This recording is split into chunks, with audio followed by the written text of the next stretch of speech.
You had a cesarean section with your first baby, and now you're pregnant again. Should you plan for another operation or try for a vaginal birth after cesarean, also known as VBAC? I'm Dr. Kelly Harkey. I'm the medical director of the Women's and Newborns Care Line at Scripps Health. We're here today to talk about what factors you should consider when making this important decision for you and your baby. This is Preggy Pals episode 25. Is that a plus sign? Pink or blue? Hospital or home birth? What type of food should I be eating? I think I just peed myself. I'm pregnant and I have to exercise. What pregnancy glow? Wait, was that a contraction?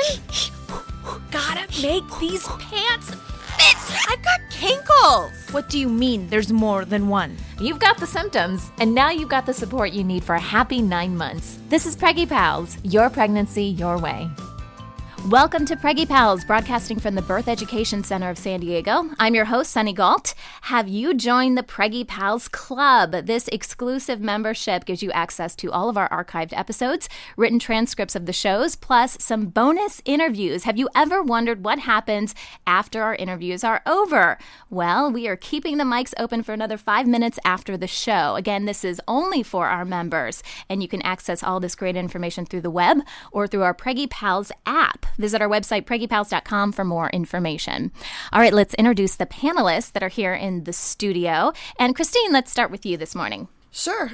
So I'm Christine Stewart Fitzgerald. I'm 40 years old and soon to be 41. Yeah. How quickly?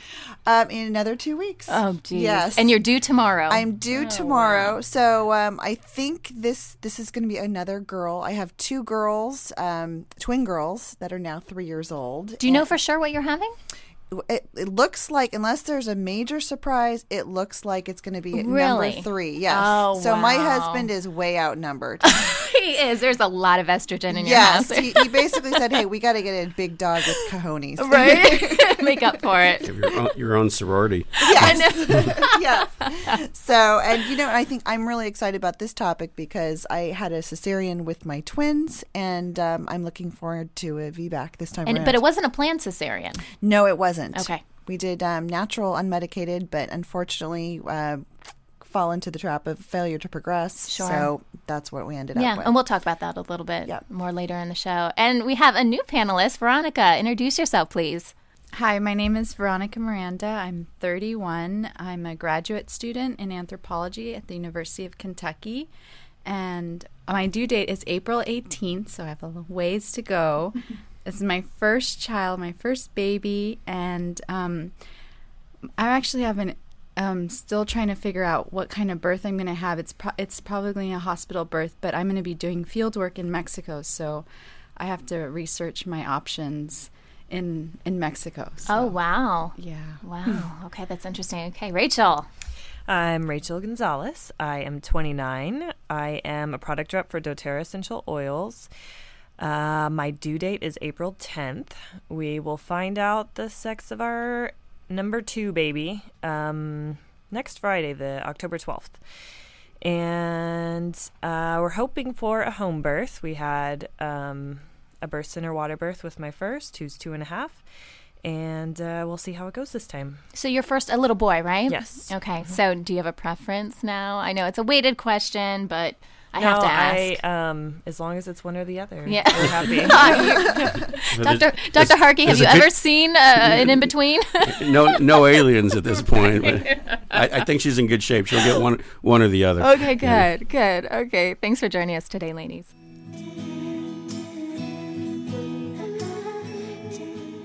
Here's a look at an article that is making headlines around the internet. This comes from, actually I got this from Circle of Moms. Are you guys familiar with that website? I love that website. It's a lot of good articles on there and a lot of moms talking. But this headline says, miracle baby thriving after mom, quote unquote, frozen during pregnancy. So this is kind of interesting. Check this out. There was a 33-year-old woman. She suffered cardiac arrest when she was 20 weeks pregnant. And otherwise, she was a perfectly healthy woman. Doctors kept her and her fetus alive by cooling her to about 90 degrees Fahrenheit, which is about 9 degrees below our normal body temperature, and she was kept in this condition for 12 hours, during which her fetus was actually observed to be shivering. So I guess they did an ultrasound or something and saw this. Ultimately, the mom was revived and she was brought back to the normal temperature, and she fully recovered. Her baby was born at 39 weeks. And basically, this is an update. The article is updating the status. The baby has reached a very normal development milestone and is over 2 years old. So anyways, when I saw this headline, of course, it's going to shock you. Like, what, Mom? Frozen? What is this about? What do you guys think about that? Gosh, I just have to say, I think that's so cool. I mean, what a miracle of science that you can, help the mom and the baby. Because I think, wow, who knows, maybe 10 years ago, 20 years ago, when it what would have happened? Yeah. Right. Yeah, Dr. Harkey, I'd love to get your take on this. Well, I think what we're doing is we're taking some of the knowledge we already know. We've known for many years that when people experience cardiac arrest from hypothermia or for being in cold water or ice for long periods of time, that you never give up on trying to resuscitate them until their body temperature comes back to room temperature, because they do much better than the people who are at normal body temperatures. Why is that? It slows your metabolic rate way down at those cold temperatures. Okay. So you don't have the same tissue destruction when you're cold like that. Okay. So the tissue is preserved, and that's basically what they were doing here. We're seeing a lot of that now with newborns who have had traumatic bursts where they're worried about brain injury. They're cooling those infants immediately. They're doing a lot of that at Rady Children's Hospital here in San Diego, and it's really reducing the incidence of brain trauma. Really? Yeah. Okay. So some of this is still experimental, but it's certainly, this is just an extrapolation, I think, of some of the other things we already know. Yeah, I'm very glad that this didn't harm the fetus, but that would be something that I would be concerned about. It's one thing about a woman being able to recover from that, a grown woman. Would you have any concerns about something happening to the fetus? Or? Well, I think you're going to have to see what the long-term effects of this are, because oftentimes there are subtle things that we don't see until later on in the developmental years, but. The fact that they were able to do this successfully certainly deserves some attention. It's promise, right? Yeah. It seems promising. Yeah. Okay. What do you guys think? Veronica and Rachel, any thoughts on this article? Well, I just think it's really amazing. It's something that I haven't heard of before and is definitely out of the box from any of the normal things you hear about. But I think it's pretty awesome that they were able to save the baby and the mom in a compromised state like that by, stepping out of the box, so to speak. Yeah, for sure. I think it's really excellent. I would just want to know how accessible this information is to physicians. How, if this happened to somebody else somewhere else, would they know to do the same thing? Exactly. Would they know to do the same thing? And then how would they know how to do it? Yeah. Like Dr. Yeah, I'm sure this is new stuff. This was probably way out on a limb, and I would guess probably at one of the major university settings or big trauma units where they've had, some experience with hypothermia. Yeah. All right. All right. Well, thank you guys for sharing this information.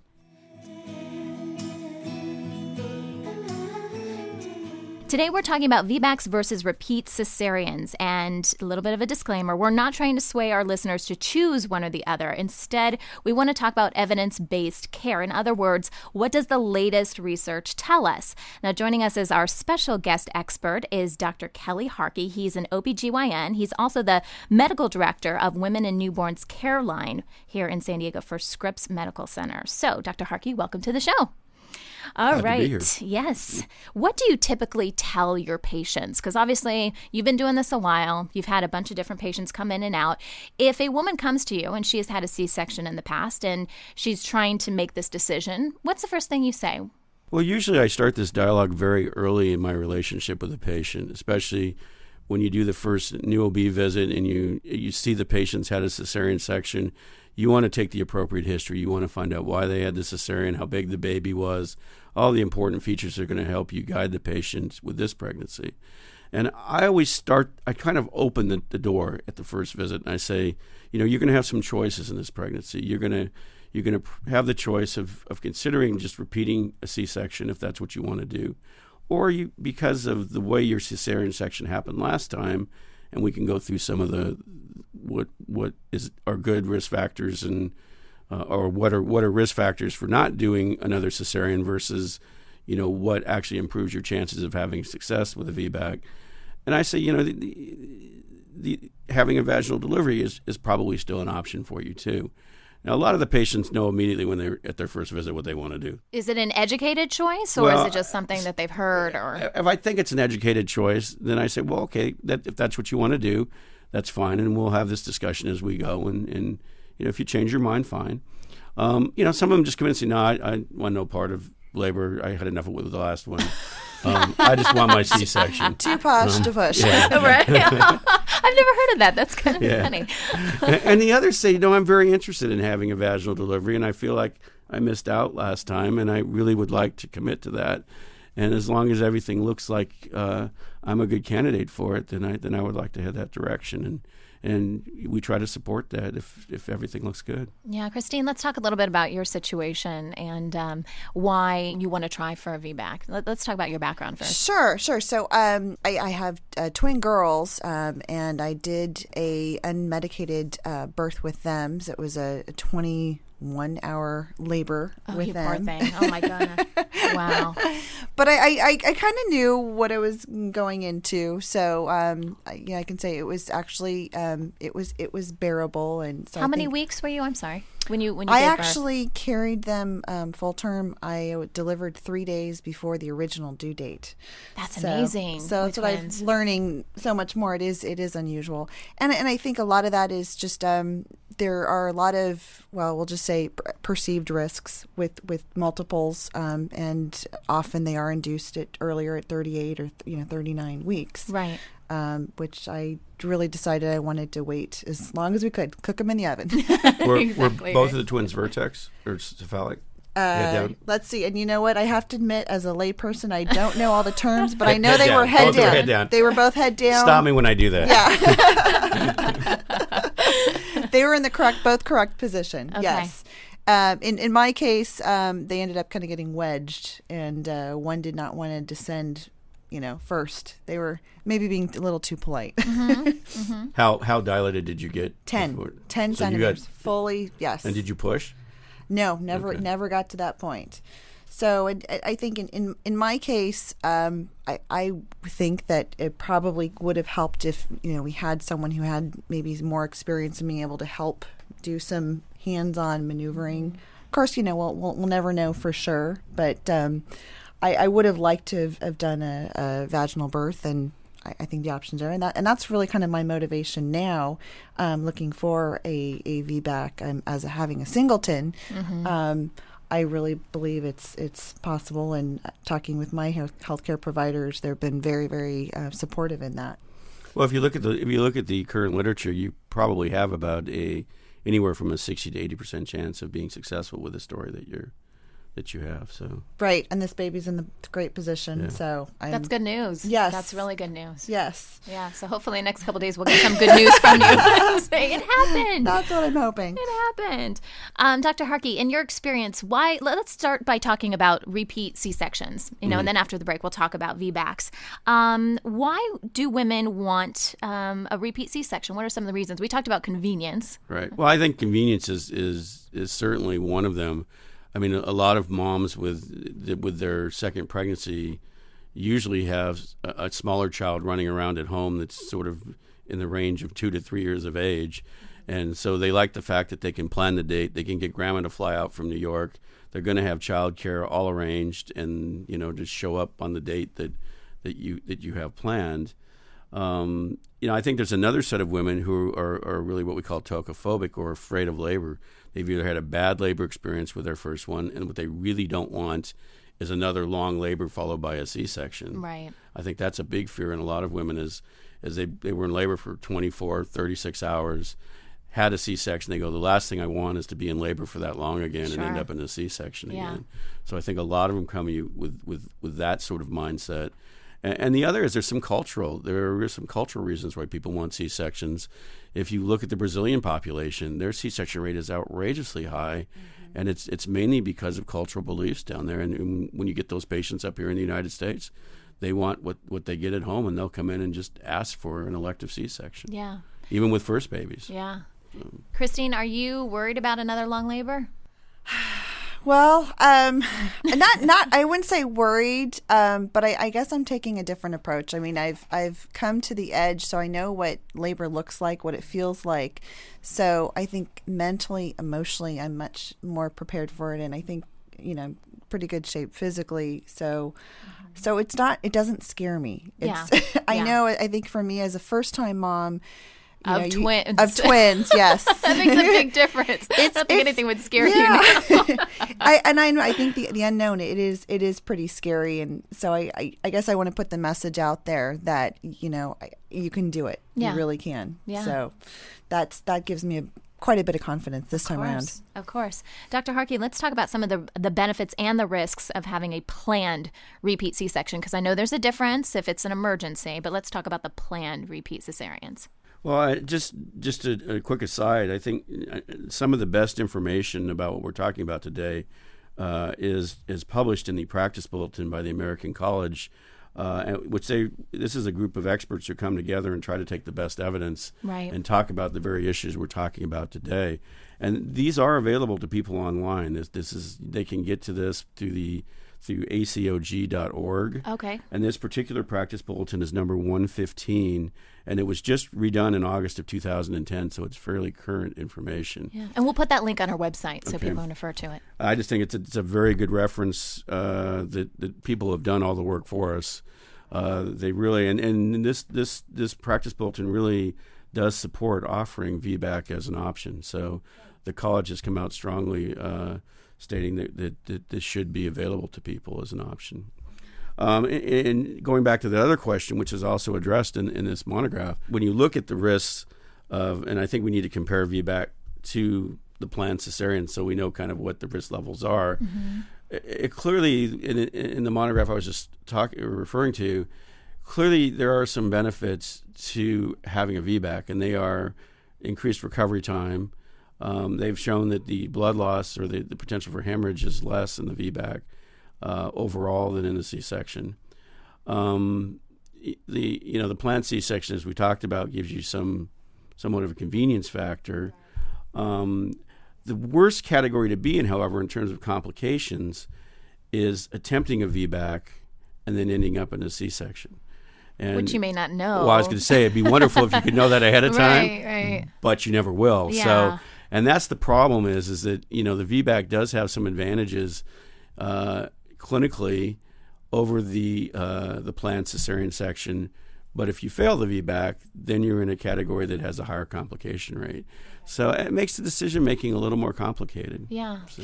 Is it now also when it comes to repeat C-sections, I mean, as I understand it, the more C-sections you have, then you're also at a greater risk as well. So if you have one C-section, then, okay, it's somewhat minimal risk. But if you have further C-sections... Yeah, that's an excellent point, and one that we should probably make. Every time you have a C-section, your next C-section is a little more challenging from multiple directions. You get more scar tissue with each time you go in. You have a higher chance of uterine rupture every time that you go through that same scar site. And depending on what your family planning is, if you're planning on having lots of kids or more than two, every time you go in through the same incision, you increase the chances of having placenta accreta or placental issues that can lead to massive hemorrhage and even death in rare cases. So the VBAC actually reduces that risk a little bit. By doing a VBAC, you kind of open the door to having safer deliveries in the future because you're not running a higher risk of having that placenta then be adherent and actually growing into the uterus, which it can do.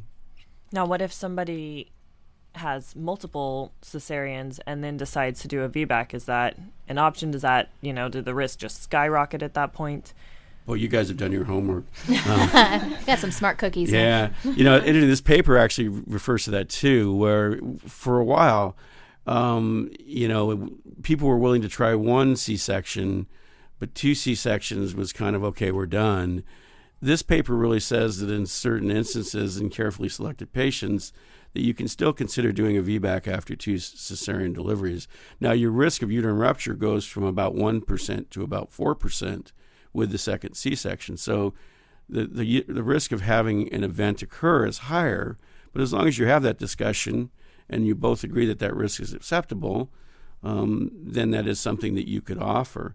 A lot of our data from multiple C-sections and having VBACs comes from big institutions like LA County General Hospital, where they would get somebody who'd had 6 C-sections and then roll in and would deliver the 7th baby on the table. Wow. And so they follow that data, to look at uterine rupture, and that's where some of these numbers come from. So it's skewed a little bit. It's not. Well, everything's possible. Yeah. I mean, you're going to have somebody who has 5 C-sections and have a VBAC, but that's going to be the exception to the rule. Yeah. And you're going to only really see that. Nobody's going to plan that, obviously, but you see it in some of these big centers where it just happens. And the uterus stays intact. So really, everybody heals a little bit differently. And, it's just so the numbers are what they are. They give us some guidance, but everybody's an individual, and you have to kind of look at their particular risks. Yeah. Dr. Harkey, I have a question about actually talking to your doctor and how to talk to your doctor about, let's say, your choices and options for a VBAC. So you have the medical literature out there, but then you also have to take the time for doctors to start practicing the medical literature. So how the United States still has a high cesarean rate worldwide. It's higher than the World Health Organization says is healthy. Right. So how realistic is it for you to go and sit and talk to your doctor and your doctor not pressure you? I think you should do exactly what we're doing at this table today. You should be informed. I mean, you should go into your doctor with some knowledge of what you want to ask and what you expect the discussion to contain. And you guys are asking great questions today. These are the questions you should ask your doctor too. Now, clearly you're going to run into practitioners out there who just don't do VBACs anymore. And, Why? Well, a lot of the times it's because they've had one bad outcome or they've had one bad lawsuit. I mean, there's a lot of pressure to deliver the perfect baby. And there are just practitioners now who will not go out on that limb anymore. They're just not going to take that risk. And you should probably find that out in the beginning. I mean, ask the doctor straight out, do you do VBACs? If they tell you no, then you know what you're going to get. You're going to get a talk into a repeat C-section. All right. I think some of the bigger groups like Scripps Clinic, which I belong to, we're trying to practice ethical medicine. We try to do what we think is right for the patient. And we've set up our practice such that we always have 2 doctors, and at nighttime we have 2 doctors and a midwife always in the hospital, so that there's always someone there to attend to an emergency like a uterine rupture. The other thing you're going to encounter in some of the smaller communities are hospitals that have just stopped doing VBACs, period. They just won't allow them. And you need to know that too, because you may have a doctor who would do a VBAC, but he's taking you to a hospital where you can't. And again, those are for due to legal pressures. They're due to the fact that they don't have the appropriate personnel in the hospital to respond to you immediately if something bad happens, like a uterine rupture. So it's a great question, and you really want to get up front with your doctor from the very beginning, because you don't want to find that out at 36 weeks that you thought you were having a VBAC, and guess what? There's no protocols in that hospital to allow that to happen. Mm-hmm. We're going to take a break, and when we come back, we are going to explore more about VBACs. We're going to talk about some of the benefits and the risks associated with VBACs. We'll be right back. All right, and we're back. Today we're talking with Dr. Kelly Harkey. He's an OBGYN at Scripps La Jolla, and we are talking about whether you should have a repeat C-section or go for VBAC. So, Dr. Harkey, what types of women are good candidates? What makes you a good candidate for a VBAC now? Well, when looking at the history as to why the cesarean section happened the first time, it gives you some clues as to how successful you might be with a VBAC. And the biggest probability of success, that are strong predictors of being successful, are there's 2 that kind of stand out. One is that you've had a prior vaginal birth in addition to your C-section. Those women tend to do very well because they've already have sort of a proven pelvis, if you will. And the other is that if you can at all have it happen, and again, some of this is out of your control, is you want to come in spontaneous labor with your VBAC, because it gives you a much higher chance of being successful rather than induction. Things that are not good predictors are the fact that your first cesarean section happened from a dystocia, that is, pelvis too small, baby too big. That sort of it doesn't rule out VBAC, but it's better if you had the first C-section for breech or a fetal tracing issue that you never really got to try your pelvis. So you don't really know, whether the dimensions are because your adequate pelvis or not. probably isn't going to change. I mean, I know it kind of expands a little bit, but at the same time, it's pretty much what you got. Exactly. How common is that? How common is it for you to have a small pelvis and a big baby? Well, it's all relative. We always talk about the 3 Ps in obstetrics. It's the passenger, the pelvis, and the power. And the passenger, you really can't change the weight of the passenger. It is what it is. The pelvis is a fixed dimension as well. So in a labor process, the only thing that I have any control over is the power, or that is the labor adequate to try and keep things moving. And you can have a woman with a good pelvis. If she's got a 10-pound baby, there could still be a dystocia or an inability to get that kid through that, and then she could have an 8-pound baby next time and do very well with that. And you see that sometimes. You'll see a baby that's asynclitic coming at a weird angle or too big on the first time around, and then the second time they make it look easy with a little bit smaller baby, or one who comes through the pelvis, in the right angles that you need. But isn't it hard to tell, how big your baby really is? Even with the ultrasounds and stuff. It's very difficult with the technology that we use today. The ultrasounds at term can be off plus or minus a pound. So they're a guess. As an obstetrician, we haven't done so well in the literature either guessing, but, oftentimes you can tell, is this a really small baby or is this a really big baby? And it's the babies in between that you have trouble with guessing in. Yeah. But sometimes it's very clear with ultrasound and, outside measurements that wow, this kid's clearly over, 4,500 grams, and we got an issue here. Right. But let me go back to the other predictors that are decreased probability of success. Statistically include increased maternal age, non-white ethnicity, gestational age that's gone past 40 weeks. So if you go past your due date, that decreases your chances of having successful VBAC as well. Why? Why does it? Probably, I'm not sure. I probably is a placental sufficiency thing. That is, as the placenta gets older, it's just not going to tolerate labor as well. And also probably because there's probably a reason that you haven't gone into labor earlier, that maybe there's a size, pelvis dissociation again. Obesity is a risk factor for not doing well with VBAC. History of preeclampsia or blood pressure issues. Short intervals between pregnancies, and I'm not really sure why, but statistically, if you have your kids close together, you have a less chance of having a successful VBAC. And then increased neonatal birth weight, which we've already talked about. Okay. What are the odds if we, seem to be a good candidate for a VBAC? What are the odds that we'll have a successful VBAC? Well, they've done a lot of studies done, obviously, and when you sort of take the overall sort of range that the studies show you, pretty much it's between about 60 and 80% success rate if you're a good candidate. Okay. So, it sounds good, Christine. I'm hope. Yep. And I think I'll have to say one of the things I'm doing this time around differently is that when I had my twins, since then I've learned so much that mobility and movement really helps, get babies moving, going down. So the last time around, I was pretty much sitting on a hospital bed the entire time, which really doesn't help. So this time in my birth plan, I'm really planning on getting up, walking around, moving around, using a birthing ball, taking as many proactive measures as I can to really help the babies move. So I'm really hoping we'll have a different outcome.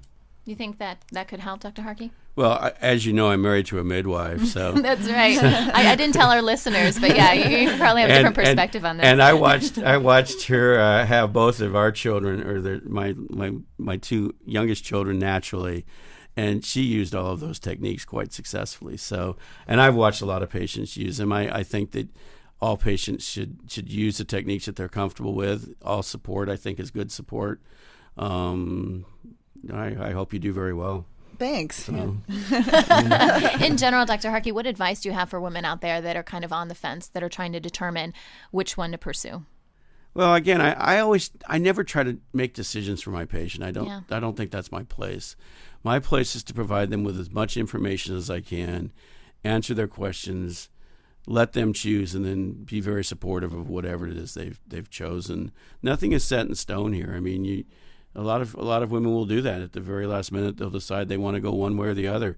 We've had people who have had their C-section scheduled for next week, and they come in great labor. They're 6 centimeters, and you go, do you really want a C-section? You're halfway there. Yeah. And, and some of them say, yeah, I guess I'll do it now. And they do fine, and you'll have just the opposite. The people planning that VBAC will go, I've changed my mind. I want my C-section. Yeah.